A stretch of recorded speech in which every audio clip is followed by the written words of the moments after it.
अस्सलामुअलैकुम नाज़रीन, कल्याण न्यूज़ में मां आहियां गुलाम मुस्तफ़ा सोलंकी। पेश आहिनि हिन वक्त ताईं जूं हेडलाइन। डेरा इस्माइल खान में पुलिस वैन वेझो ज़ोरदार धमाको, 5 ॼणा मारिजी विया। डेरा इस्माइल खान में पुलिस वैन वेझो ज़ोरदार धमाको थियो, 5 ॼणा मारिजी विया ऐं 20 ज़ख़्मी थी पिया आहिनि। ज़ख़्मियुनि में पुलिस एहलकार बि शामिल आहिनि। सिक्योरिटी ज़रियनि मूजिबि केतिरनि ई ज़ख़्मियुनि जी हालत ॻणती जोगी आहे। धमाके सबबि केतिरनि ई मोटरसाइकिलुनि खे बि नुक़सानु पहुतो। पुलिस मूजिबि धमाके खां पोइ फायरिंग जा आवाज़ बि ॿुधा विया। शुरूआती जांच मूजिबि धमाको पुलिस जी वैन खे निशानो बनाइण लाइ कयो वियो।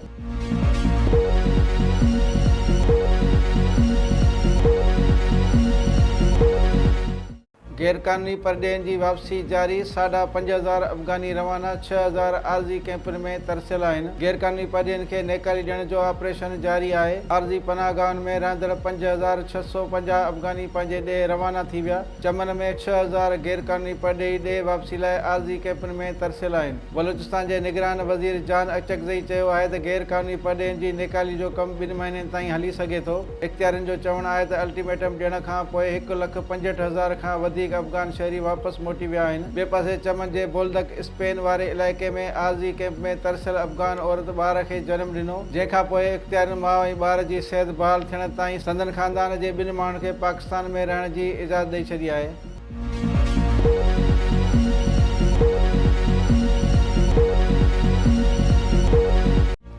आम चूंडूं 8 फरवरी ते थींदियूं। सदर आरिफ अलवी चूंडुनि जी तारीख़ ते सही करे छॾी आहे। अटार्नी जनरल, सदर ऐं चीफ इलेक्शन कमिश्नर विच में तारीख़ ते इतफ़ाक़ वारो दस्तावेज़ सदर जी सही बैदि सुप्रीम कोर्ट ॾाढो पेश करे छॾियो। चीफ जस्टिस काज़ी फ़ाइज़ ईसा जी सरबराही में 3 रुकनी बेंच 90 ॾींहंनि अंदरि चूंडुनि वारे केस जी ॿुधणी शुरू कई त अटार्नी जनरल सदर आरिफ अलवी सां इलेक्शन कमीशन जे इख़्तियारनि सां मुलाक़ात जा मिनट्स पेश कया। अटार्नी जनरल अदालत खे आगाही ॾींदे चयो त सुप्रीम कोर्ट जे हुकुम ते चीफ इलेक्शन कमिश्नर ऐं ॿियनि इख़्तियारनि सदर सां मुलाक़ात कई। 8 फरवरी ते चूंडूं करण ते इतफ़ाक़ कयो वियो आहे।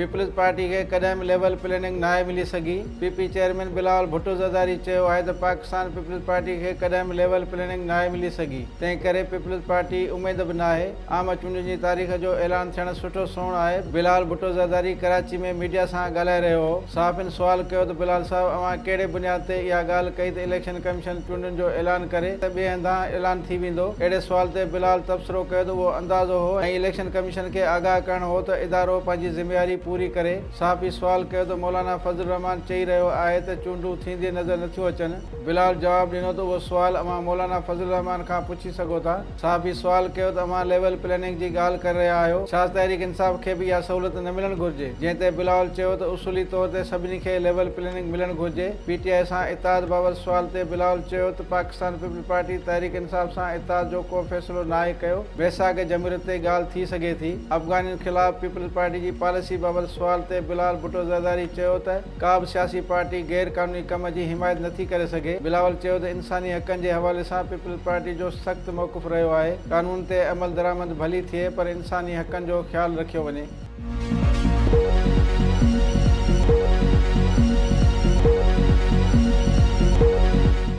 Justice Aqeel Abbasi Sindh high court जे वक़्ती चीफ जस्टिस तौरु हलफ़ खणी वरितो।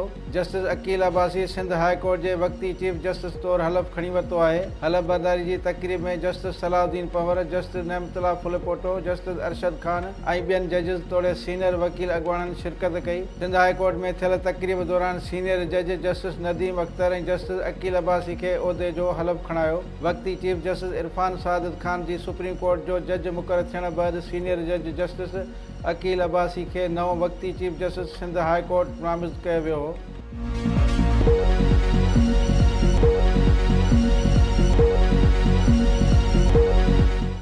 नाज़रीन, ही हुयूं हिन वक़्त ताईं जूं हेडलाइंस। वधीक ख़बरुनि ऐं अपडेट लाइ ॾिसंदा रहो कल्याण न्यूज़ ऐं असांजो चैनल लाइक ऐं सब्सक्राइब करणु न विसारींदा।